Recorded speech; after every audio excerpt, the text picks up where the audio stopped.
क्या करवाया जो इससे इसको इकोलाई बैक्टीरिया के संपर्क में लाया, तनी पूछ छोटा हो गया है, ठीक है, तो तनी पूछ बड़ा कर दो जरा।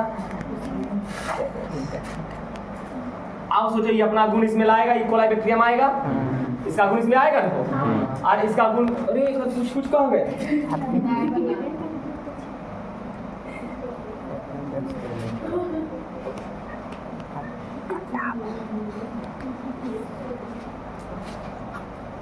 अब इसका गुण इसमें आएगा, बस यही तो समझना है, चैप्टर हो गया समाप्त। इसका गुण जब एक संपर्क में आएगा तो एक गुण एकराम आएगा नहीं, और एक गुण एकराम आएगा या नहीं आएगा।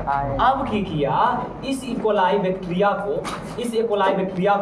यानी इतना को फिगर देखना। अब इकोलाई बैक्टीरिया में जैसे अपना डीएनए ग्राम ट्रांसफर किया था, अपना गुण ट्रांसफर किया था, उसी तरह से ई भी तो अपना गुण ग्राम ट्रांसफर करेगा या नहीं करेगा। जब इस इकोलाई बैक्टीरिया को थोड़ा डिटेल समझना, इस इकोलाई बैक्टीरिया को, अच्छा ये अपना जब गुण दिया होगा एकरा में तो कौन सा गुण आया होगा, चमकदार होना चाहिए ज्यादा, और डीएनए जैसे रहता उसने रहना चाहिए। यदि अगर गुण आया होगा तो हे बाबू समझने, यदि तरह से ये एक संपर्क में आया था तो अपना इसमें अनुवांशिक गुण दिया था या नहीं दिया था, तो क्या ये इसके संपर्क में आएगा तो ये गुण है एकरा में, ये एकरा में आएगा या नहीं। तो एकरा में ये वाला गुण भी आएगा और ये वाला भी गुण आएगा। यदि ये वाला गुण आया इसमें तो इसका मतलब समझेंगे इस सल्फर का गुण आ गया, जीव के त्यों रह गया, तो ये वाला गुण नहीं आया, नहीं समझे। आदि समझेंगे ये वाला भी अपना गुण एकराम डालेगा नहीं। आदि ये वाला गुण आ गया, ये वाला मतलब समझना क्यों चीज है, डीएनए आ गया, ये नहीं आया तो समझेंगे अनुवांशिक पदार्थ क्या है, डीएनए होता है। यदि ये वाला गुण आ गया तो समझेंगे अनुवांशिक पदार्थ क्या है, प्रोटीन होता है। नहीं ये बात समझ में आया।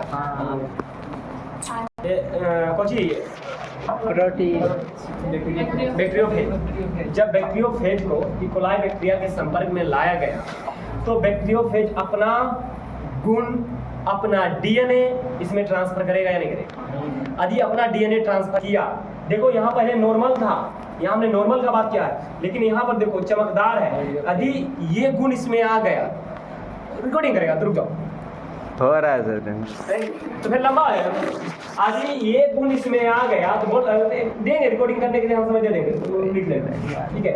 यदि ये गुण इसमें आ गया, ये जो चमकदार वाला जो है क्या चीज का है, प्रोटीन का है, और ये डीएनए है।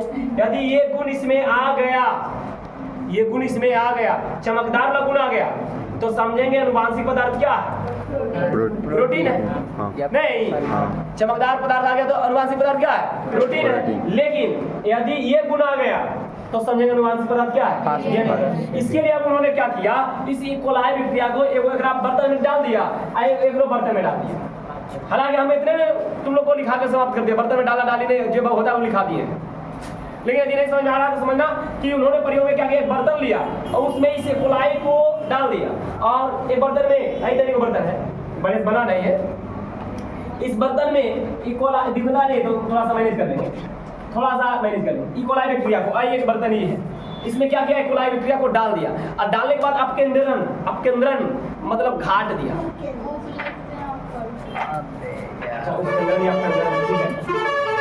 मतलब क्या क्या पूरा अरे नमक केमिस्ट्री पढ़ने का नहीं, दही कुछ करते हो इसे अपकेंद्रित कर, पूरा घाट दिया, मचोड़ दिया, मतलब तोड़ दिया, ठीक। अब जब तोड़ता है तो देखते हो उसको कुछ होता है, घोर से जो छाली जो ऊपर निकलता है कुछ ही रहता है, हल्का पदार्थ ऊपर आ जाता है, भारी पदार्थ क्या होता है नीचे बैठ जाता है, ठीक। जब इसको अपकेंद्रन किया जाता है तो इसका जो इकोलाई का जो भाग है वो नीचे जाकर क्या हो गया, बैठ गया, लाल वाला इकोलाई वाला भाग बैठ गया, और इसमें जो अन्य पदार्थ होता है वो ऊपर जमा रह जाता है, ठीक। उसी प्रकार से इसमें भी अब जब चेक किया जाता है इसको, इकोलाई को, इसको जो चेक किया जाता है तो उसमें पाया गया नो एक्टिविटी तत्व, अर्थात ये तत्व नहीं आया। इसका मतलब इसमें ये तत्व नहीं आया तो क्या ये अनुवांशिक पदार्थ हो सकता है, नहीं। इसको जब चेक किया गया, देखो यहाँ, तो इसको जब चेक किया गया उसे अपकेंद्रित करके इस इकोलाई को तो पाया गया कि यहाँ पर इकोलाई प्रक्रिया में डीएनए अर्थात ये है, इसका मतलब अनुवांशिक पदार्थ क्या है? नहीं आया समझ।